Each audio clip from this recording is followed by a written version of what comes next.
அண்மை செய்தியை பார்த்துக் கொண்டிருக்கிறோம். பிஎஸ்என்எல் முறைகேடு வழக்கில் சென்னை சிபிஐ நீதிமன்றத்தில் மாறன் சகோதரர்கள் ஆஜரானார்கள். வழக்கு விசாரணையை மே 22ஆம் தேதிக்கு ஒத்திவைத்து நீதிபதிகள் உத்தரவிட்டிருக்கிறார்கள்.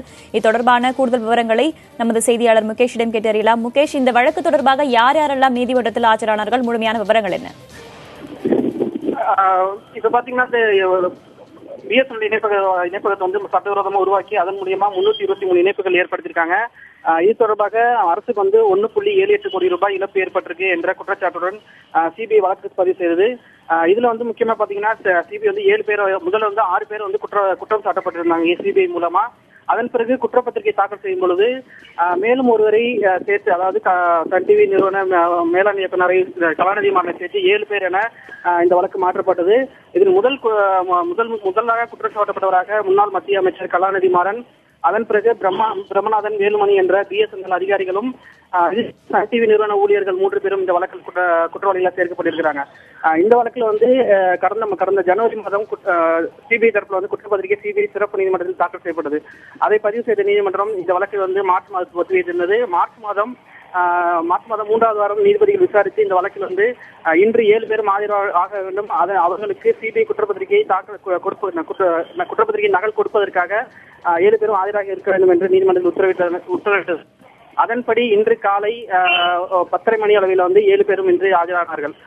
7 பேரும் ஆஜரானதை பதிவு செய்து கொண்ட நீதிபதி 7 பேரின் இந்த வழக்கை வந்து மே 22ஆம் தேதிக்கு ஒத்திவைத்திருக்கிறார். அதற்கிடையில் சிபிஐ தரப்பில் இருந்து 7 பேருக்கும், குற்றம் சாட்டப்பட்டுள்ள 7 பேருக்கும் குற்றப்பத்திரிகை நகல்களை கொடுக்க வேண்டும். நகல்களை கொடுத்த பின்பு மே 22ஆம் தேதிக்குள்ளாக தயார் செய்து மே 22ஆம் தேதி கொடுக்கும் வகையில் ஏற்பாடு செய்யப்பட்டிருக்க வேண்டும்.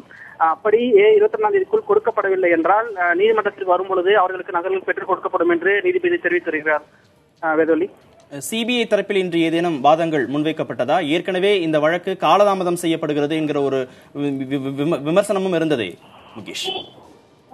காலதாமதம் சொல்ல முடியாது. ஏற்கனவே வந்து ஒரு கட்டத்துல போயிட்டு இருக்கும் பொழுது இந்த வழக்குல வந்து இவங்க வந்து முன்ஜாமீன் வாங்கியிருந்தாங்க. சென்னை உயர்நீதிமன்றத்தில் முன்ஜாமீன் வாங்கிட்டு இந்த விசாரணைக்கு வந்து அந்த நோக்கத்துல வந்து முன்ஜாமீன் கொடுக்கக்கூடாது என்ற ரீதியில வந்து சிபிஐ வந்து இவங்களோட அந்த வழக்கோட அடுத்த கட்டத்துக்கு எடுத்து சென்றிருக்கிறாங்க. அப்பொழுது சென்னை உயர்நீதிமன்றத்தால் முன்ஜாமீன் பின்பு ரத்து செய்யப்பட்ட நிலையில் உச்சநீதிமன்றம் சென்றும் முன்ஜாமீன் வாங்கியிருக்காங்க.